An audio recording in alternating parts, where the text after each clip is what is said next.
Hello and welcome everyone on this YouTube channel of JV Science. So today in this session we are going to start another series of MCQ. That means last series में जो हमने कुछ MCQs discuss किए थे, okay, advent of European से related, तो आज हम उसी के आगे कैरी फॉरवर्ड करेंगे। और हमारी इस सीरीज का मेन एम ये है कि आप इन MCQs के थ्रू पूरी इंडियन हिस्ट्री को रिवाइज कर सके। Clear? So this series is important for your prelims 2023. I hope आपको ये हेल्प करेगी आपके यूपीएससी prelims examination 2023 में। So let's begin with the session। जैसा कि लास्ट सेशन में भी, लास्ट वीडियो में भी मैंने आप सभी से कहा था कि जेवीज आईएएस के prelims specific test series, premium test series को आप फ्रीली लगा सकते हैं हमारे ऐप को डाउनलोड करके, और मंथली करंट अफेयर्स के लिए आप हमारा ऐप डाउनलोड कर सकते हैं। क्लियर? सो आज का फर्स्ट क्वेश्चन जो है, which of the following battles are associated with the black hole incident. Now this battle, black hole incident, is very important in terms of modern history।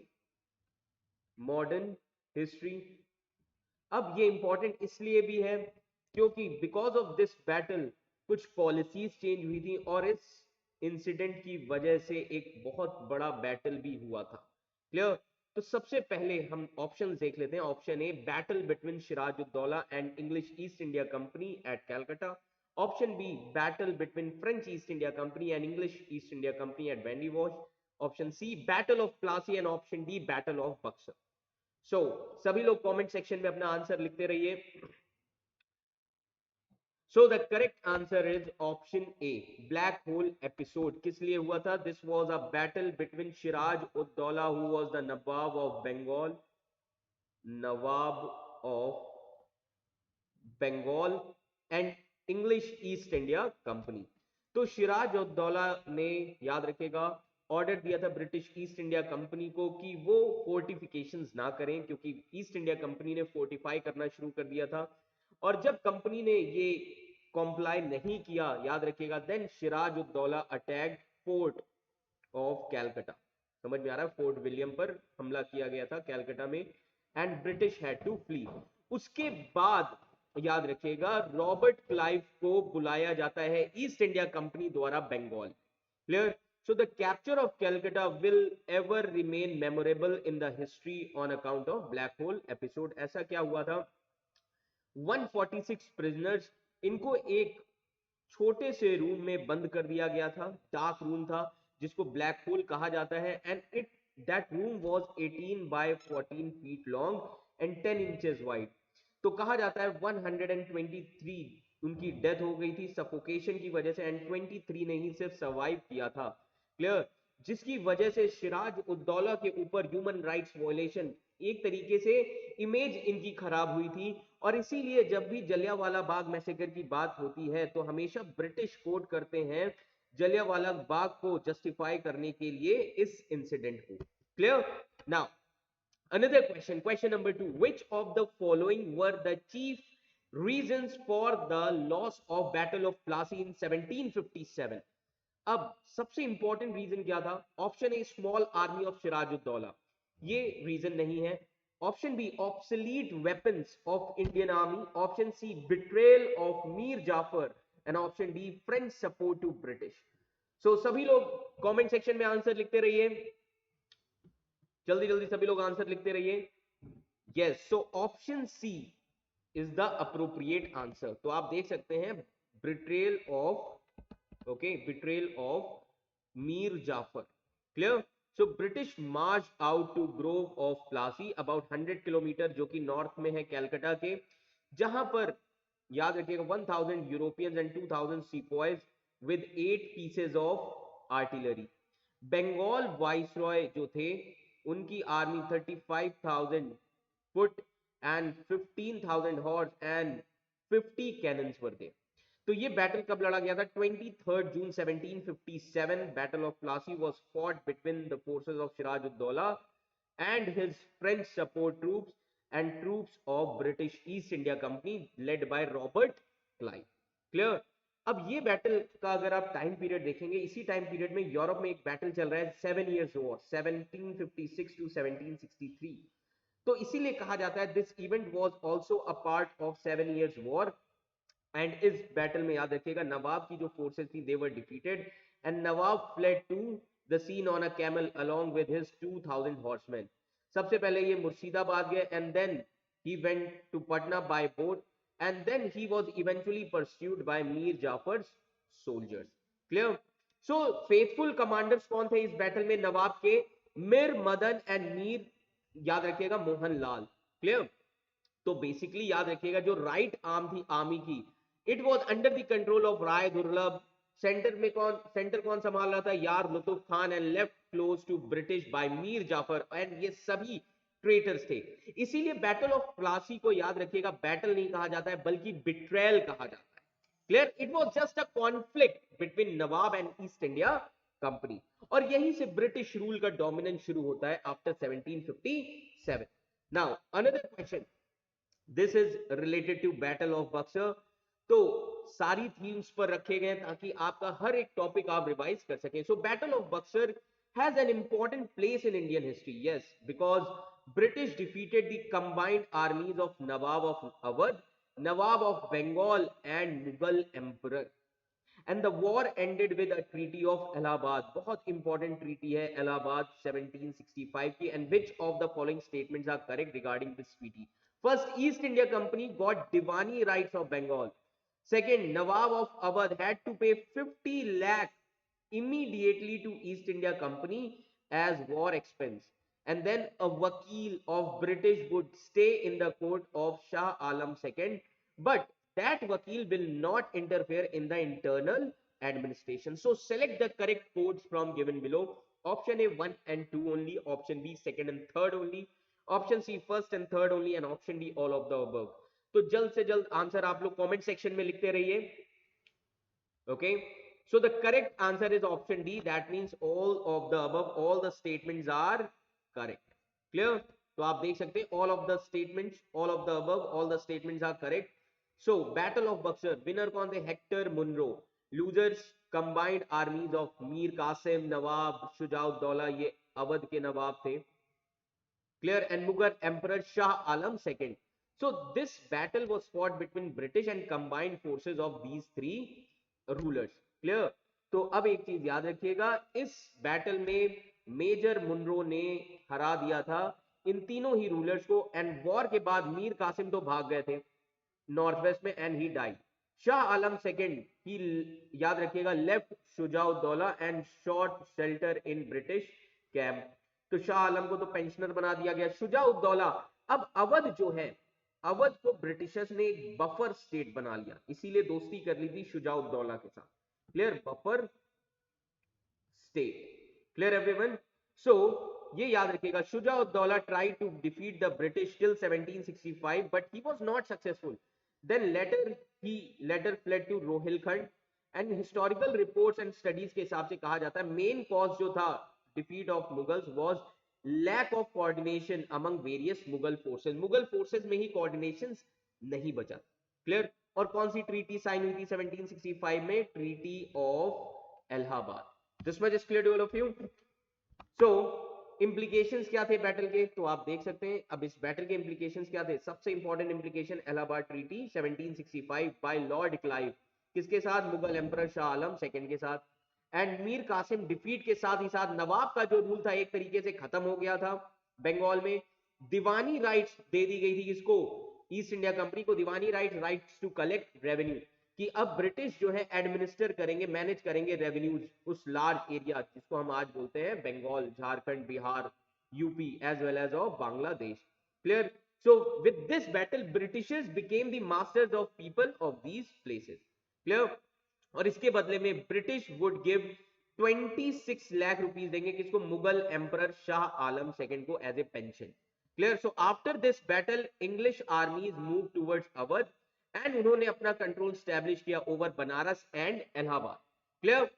Shujauddaula he would pay 50 lakh immediately company को as a expenses of war and that is why he also needed to pay later 25 lakh in instalment. Clear? तो ये कुछ बहुत बड़े implication थे। Clear? And इस treaty ने, याद रखिएगा, लीगलाइज कर दिया था ईस्ट इंडिया कंपनी का कंट्रोल पूरे बंगाल पर। एंड इसी ट्रीटी से, ट्रीटी ऑफ इलाहाबाद की वजह से उन्होंने अपना कंट्रोल स्टैब्लिश किया इंडिया के ईस्टर्न पार्ट्स में। Clear? So Gazipur and its adjacent areas, these areas were handed over to East India Company. Clear?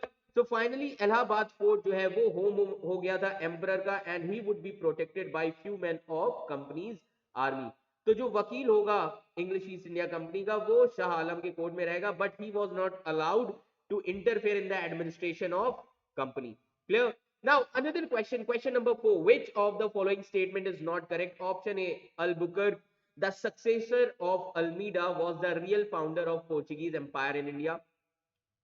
Option B, Albuquerque defeated Yusuf Adil Khan, जो कि बीजापुर के रूलर थे, in 1510 and captured Goa. C, Albuquerque developed Goa into a center of commerce by making all the ships sail on that route.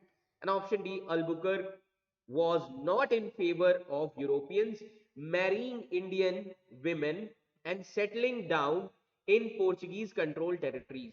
तो जल्दी जल्दी आप सभी लोग ऑप्शन लिखते रहिए कमेंट सेक्शन में। Yes, so option D is the right answer. Option D is the right answer. आप देख सकते हैं अल्बुकर जो जिनका टाइम पीरियड है 1509 टू 1515, ये सक्सेसर थे अल्मेडा के, and he was the real founder, इनको रियल फाउंडर कहा जाता है, एंड गोवा इन्होंने ही कैप्चर किया था। Clear? So Goa was the first thing that they captured, और लास्ट में सबसे गए थे पोर्चुगीज 1961 में। He also defeated Yusuf Adil Khan and capture किया था गोवा इनसे, and he developed Goa into a center of commerce by making all the ships sail on that route. Clear? And he also encouraged people of all faith, her faith के लोग settle हो सकते हैं गोवा में, and he was in favor of Europeans कि Europeans Indian women से marry करें and settle हो पोर्चुगीज कंट्रोल टेरिटरीज में। Apart from this his conquest of Malacca, जो कि मलेशिया का पार्ट है, which is held by Muslims, and he also commanded the trade route between India, China and Mecca, clear, and Cairo, ताकि Portuguese की empire को बढ़ाया जा सके। Clear? Now another question, which of the following is oblique are impact made by Portuguese presence on Indian subcontinent? First statement, for the very first time in the political history of India, the Europeans conquered and seized territories from Indian rulers. Clear? Second statement, Indian rulers remained divided and Europeans ने इसका advantage उठाया. Europeans took advantage of it. Third statement, the Europeans adopted new methods in the warfare, gunpowder and superior artillery played a significant role.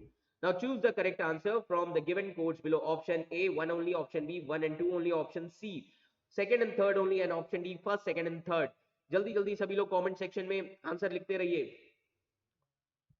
Okay, so correct answer is option D is the right answer. All the statements are correct. Clear everyone?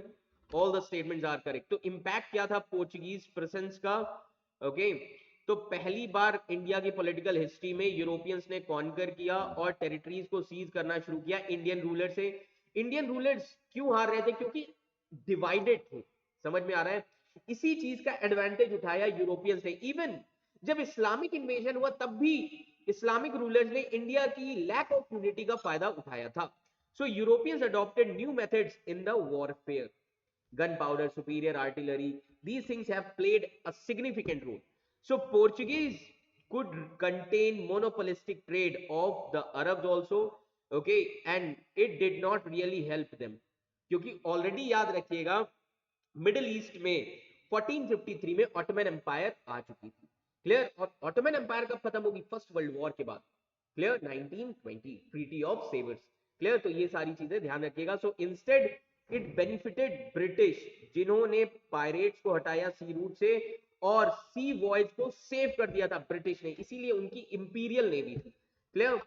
Then another important question, question number 6, the treaty, the famous treaty of Allahabad was related to which of the following? बहुत easy question है, अभी हमने इसी से related एक question discuss किया। Option A third Carnatic war, option B battle of Plassey, option C battle of Buxar and option D battle of Santhome.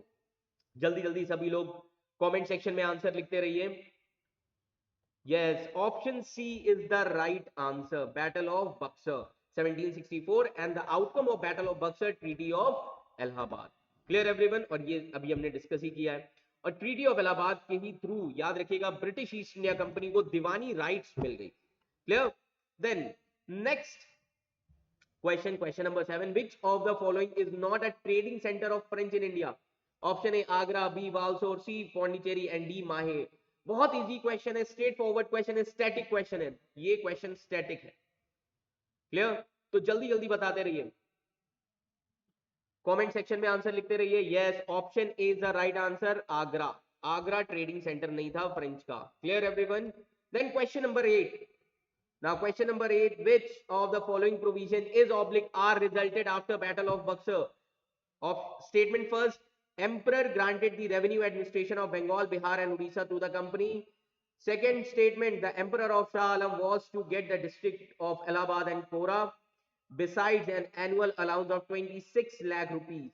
Then option third, that means statement third, province of Awadh was restored to Shujauddaulah on the payment of war of indemnity. So choose the correct answer from the given quotes below. Option A 1 only, option B first and second only, option C second and third only, and option D first second third. जल्दी जल्दी comment section में लिखिए सभी लोग. Okay, yes, option D is the right answer. That means all the statements are correct. Clear? Option D. Clear? So as a result, battle of Buxar, अभी हमने discuss भी किया, company ceased to be a company of merchants and became formidable political force. And under this pretext of corruption in Bengal administration, Clive was appointed as governor of Fort William. Because of corruption, Clive को भेजा गया as a governor of Fort William. Clear? Clive did not like his predecessor when he start decisions restoring Awadh to Shah Alam. So he called for fresh negotiation. In Clive ने किया था किसके साथ? शुजाउद्दौला के साथ. Okay, so जिसकी वजह से दो ट्रीटीज हुई थी sign, treaty of Allahabad, okay, जिसके थ्रू एम्परर जो थे, मुगल एम्परर, ही granted Diwani rights to East India Company, Bengal, Bihar, Orissa. And the Emperor Shah Alam II was to get district of Allahabad and Kara besides annual allowance of 26 lakh rupees as a pension. So province of Awadh restore कर दी गई थी शुजाउद्दौला को on the payment of war of indemnity, and the treaties held Nawab of Bengal responsible for governance of Bengal, Bihar and Odisha. तो दीवानी rights किसके पास चला गया था? याद रखिएगा, ईस्ट इंडिया कंपनी के पास, निजामत राइट्स नवाब के पास. Clear?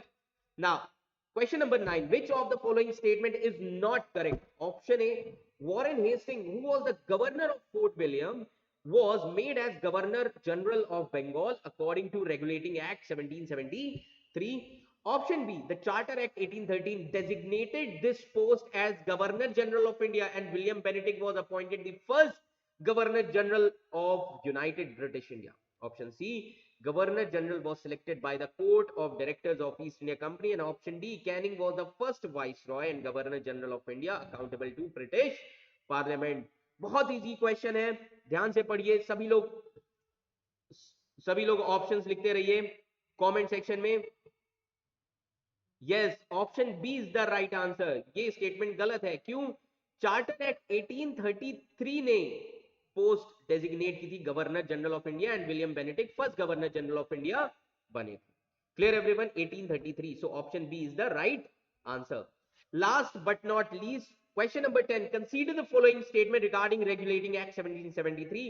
First statement, the act imposed on Court of Directors the legal obligation of informing all revenues transaction of the company servants to the British Treasury. Second statement, the governor and council, executive council consisting of commander in chief and two councillors sat as a board of revenue which discuss revenue matters. Which of the following statement given above is oblique are correct? Option A 1 only, option B 2 only, option C both 1 and 2, and option D neither 1 nor 2. जल्दी जल्दी सभी लोग reply करिए comment section में. Yes, option C is the right answer. Both the statements are correct. Clear everyone? So both the statements are correct. So Regulating Act imposed on the Court of Directors the legal obligation informing all the revenues of company servant to British Treasury. Governor and his council consisting commander in chief and two councillors होते थे जो board of revenue में होते थे, जो revenue matters के बारे में डिस्कस करते थे. पिट्स इंडिया एक्ट जब आया 1784 ने, जिसमें सिविल और मिलिट्री इस्टेब्लिशमेंट को अलग कर दिया था।